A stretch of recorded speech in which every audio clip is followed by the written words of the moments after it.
మరి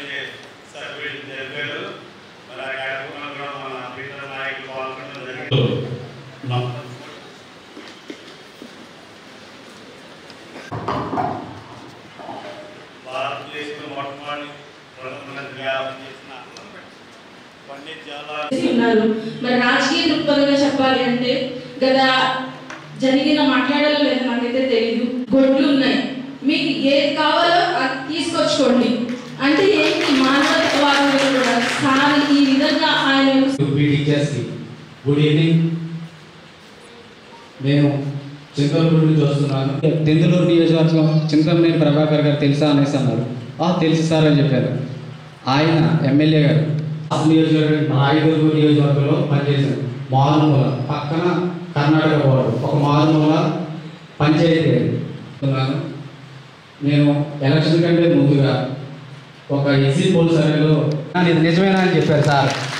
అంటే నేను అన్నాను నిర్మోహమాటంగా ఇది నిజమే సార్, నేను చూశాను సార్ కదా, నేను విన్నాను అని చెప్పారు.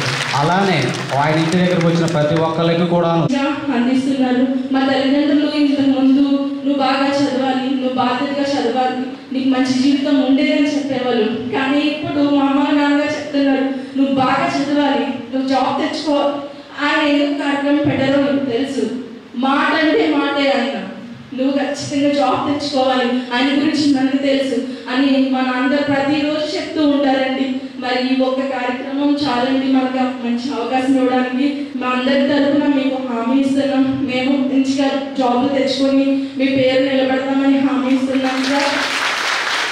మరి ఈ విధంగా మాకు ఈ కార్యక్రమాన్ని ఏర్పాటు చేసినందుకు మాకు హృదయపూర్వకంగా నమస్కారాలు తెలియజేస్తున్నాం. మొదటి సంతకం టీఎస్సీబీ సంతకం పెడతారని మాకు మాట ఇచ్చారు. ఆయన గర్వంగానే 16,347 పోస్టులు ఇవ్వడం అనేది, మొట్టమొదటి సంతకం పెట్టడం అనేది చాలా గొప్ప విషయము. అలానే ఇక్కడ మన నియోజకవర్గంలో అర్హతైనటువంటి ప్రతి ఒక్కరు ఉపాధ్యాయులు చూడాలని, మన నియోజకవర్గమే కాకుండా మన పక్క నియోజకవర్గాలు కూడా, పక్క నియోజకవర్గమే కాదండి మన జిల్లాలో ఉన్న ప్రతి అందరినీ కూడా అర్హులైనటువంటి ఉపాధ్యాయులు చూడాలని మంచి సంకల్పంతో మనకి ఎమ్మెల్యే గారు ఇక్కడ ఉచిత డిఎస్సి తరగతులు నిర్వహించడం చాలా గొప్ప విషయము.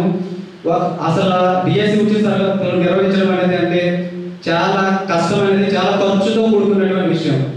ప్రైవేట్ ఇన్స్టిట్యూట్స్లోకి వెళ్తే 50,000 నుంచి 60,000 రూపాయలు కూడా ఫీజులు తీసుకుంటున్నారు. 1,000 రూపాయలు తగ్గించమన్నా తగ్గించరు. అటువంటి ఇన్స్టిట్యూట్లు చూసాము. భోజనం కూడా సరిగ్గా పెట్టరు. అటువంటిది మధ్యాహ్నం భోజనం పెట్టడం చాలా గొప్ప విషయము. అలానే స్టేట్ ఫ్యాకల్టీ కూడా తీసుకొచ్చి ఇక్కడ మనం పెట్టడం చాలా గొప్ప విషయము. అలానే మరి ముఖ్యంగా ఎమ్మెల్యే గారికి మేము ఎంత చెప్పినా సరే చాలా తక్కువే, కానీ అసలు ఏమి కూడా అన్నీ చాలా గొప్ప విషయాలే చేస్తున్నారు. నేనున్నాను, మీకు ఎంత ఖర్చైనా నేనున్నాను, మీరు ఎంత ఖర్చైనా సరే మీకు నేను ఉంటాను, మీరు బాగా చదువుకోండి అనేసి మా ఎమ్మెల్యే గారు మాట ఇచ్చారు. స్టేట్ ఫ్యాకల్టీ తీసుకొచ్చి ఇక్కడ ఇవ్వడం అనేది చాలా గొప్ప విషయం అని నేను చెప్తున్నాను. నేను ఖచ్చితంగా ఎస్సీటీ పోస్ట్ కొడతాను. కొట్టిన తర్వాత సాకులు మా ఇంట్లో పెట్టుకొని నేను ప్రతిరోజు స్కూల్కి వెళ్ళాలని చెప్తున్నాను.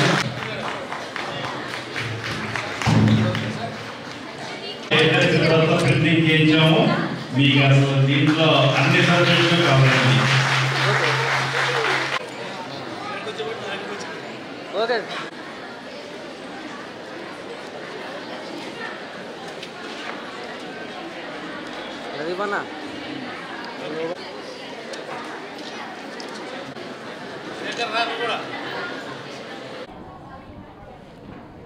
కూటమి వచ్చిన తర్వాత మొట్టమొదట చంద్రబాబు నాయుడు గారి నాయకత్వంలో, పవన్ కళ్యాణ్ గారి యొక్క సహకారంతో ఈ యొక్క మెగా డిఎస్సి 16,348 మంది ఉపాధ్యాయుల్ని భర్తీ చేయడం కోసం ఈ రాష్ట్ర ప్రభుత్వం సంకల్పించినటువంటి ఈ సంకల్పానికి ఎంతో కొంత పేద విద్యార్థులకి సహకారంగా ఉండాలనేటువంటి సదుద్దేశంతో ఈరోజు మరి లునాని వాళ్ళ యొక్క సహకారంతో ఈ ఆడిటోరియంని ఉచితంగా తీసుకున్నాం. కొంతమంది donors, rice millers association main వాళ్ళ సపోర్టుతో వీళ్ళందరికీ కూడా మధ్యాహ్నం భోజనం పెట్టి, టీ ఇచ్చి, ఫ్యాకల్టీ ఇచ్చి, ఏ రకమైనటువంటి ఇక్కడికి వచ్చిన తర్వాత నుండి ఇక్కడి నుంచి వెళ్ళిపోయే వరకు కూడా ₹1 బిళ్ళ కూడా ఎవరికి ఏ రకమైనటువంటి ఖర్చు లేకోకుండా మేమే భరించి వీళ్ళకి కోచింగ్ ఇప్పిస్తున్నాం. ఎట్టి పరిస్థితుల్లో ఈ కోచింగ్ సెంటర్ నుంచి మ్యాక్సిమం ఉపాధ్యాయులు ఉపాధ్యాయునిలు మరి అది డిఎస్సిలో కొడతారు అనేటువంటి నమ్మకం మాకుంది. ఆ రకంగా మరి వాళ్ళు కూడా కష్టపడుతున్నారు కాబట్టి పిల్లలు దానికి మేము పూర్తిగా సహకరిస్తామని చెప్పి కూడా ఈ సందర్భంగా తెలియజేస్తాం.